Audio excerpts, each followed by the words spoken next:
able to create tens of thousands of dollars a month in passive override agency income. You up for that? So check this out. Years ago, I used to work for Toyota.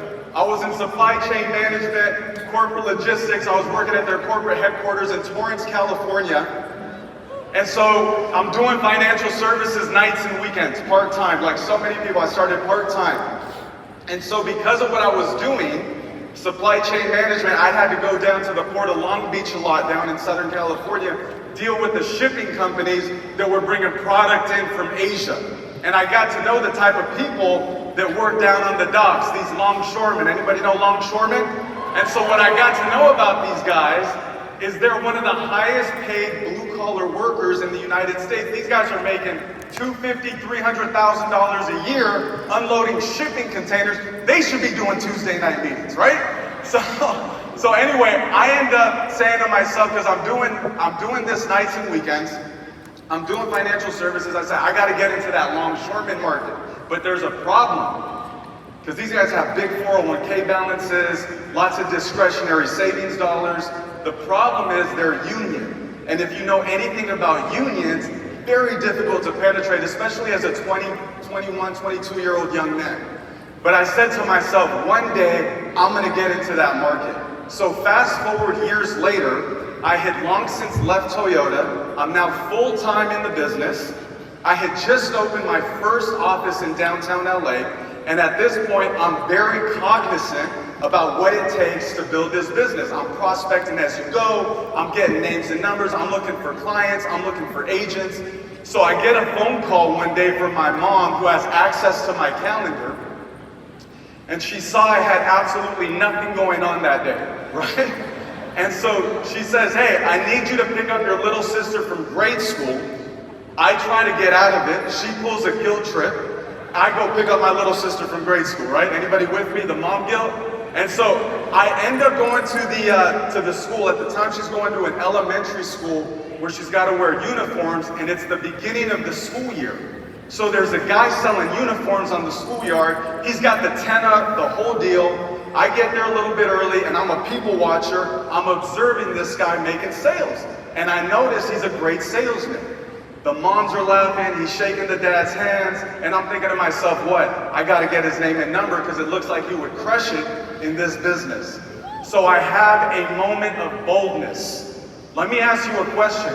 When's the last time you had a moment of boldness? Because that's this whole business at the end of the day. It's a collection of moments of boldness that can compound and add up to significance. So I get out of a comfort zone. I shut up the little voice that says, what is he gonna say? What if he says no? What if he thinks you're stupid, etc.? And I turn on the voice, what if he says yes? What if he becomes my next big earner? What if he becomes my next big SMD? And I go up to the guy and I prospect him. I say, hey man, how long have you been selling uniforms? He kind of chuckles, he goes, oh, I've been doing it a few years, it's a family business. I said, really? Well, in spite of it being a family business, do you keep your career options open, or do you see yourself selling uniforms for the next 5 years? He goes, man, when you put it like that, I keep my career options open. I said, we need to talk. Write this down. This prospecting script right here has paid us so much. I said, I'm in the money business. It's lucrative. You could do it part-time. We have an incredible training program. Today, I would add you could do it virtually, remotely. I said, why don't we exchange information, get together soon, see if it might be a fit, you never know. He goes, yeah, absolutely. Guy's name was Phil Mazzella. And by the way, I didn't think anything of it at the time, because I would do that 3, 4, 5 times a day like clockwork, right?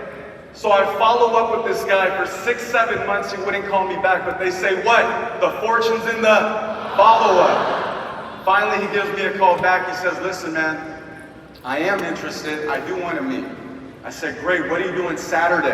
I'm hosting a career workshop at my office. I'd love it if you could be my personal guest. He goes, absolutely. So he shows up. He's the only guy that shows, along with 4 other agents, right?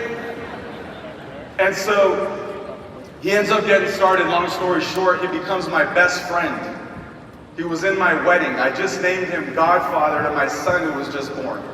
All from a moment in time, right? Here's the moral to the story. His dad is a longshoreman. And not just any longshoreman, a gatekeeper. And through that relationship, through that one contact, we've done tens of millions of dollars in rollover 401k business. We've done millions of dollars in life insurance business, thousands of recruits, multiple SMDs, ring earners, all from what? A moment of boldness, a moment in time. Here's what's crazy. There's nothing I did that day picking up my little sister from grade school that you couldn't do, correct? Nothing. So why aren't you doing it? That's a great story, right? Here's the thing, you need to start having some stories like that. I can give you 48 other stories like that. You need to start racking those stories up. You need to go have those moments of boldness. And as I wrap up here, let me tell you one thing.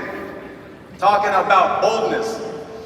Leadership is everything in this business. We live in very uncertain times economically, financially, politically. There's more competition than ever for what we do. And so what is going to matter in the end is you as a leader. You've got to be a bold leader. You've got to be a visionary. You've got to do it right. At the end of the day, people buy you. Whenever I bring somebody on board, they buy me at the end of the day. They need to be buying you. Make sure you're something that's sellable. Make sure people feel that their life will be better off if you're in it, right? And they won't want to leave you. And so I'll tell you this thing as we wrap up. You got to get rid of fear. Everything you ever wanted financially in this life is on the other end of fear. I'll leave you with that. Go have more moments of boldness. We'll see you at the top. Let's have a great convention. Ladies and gentlemen, please welcome SCV.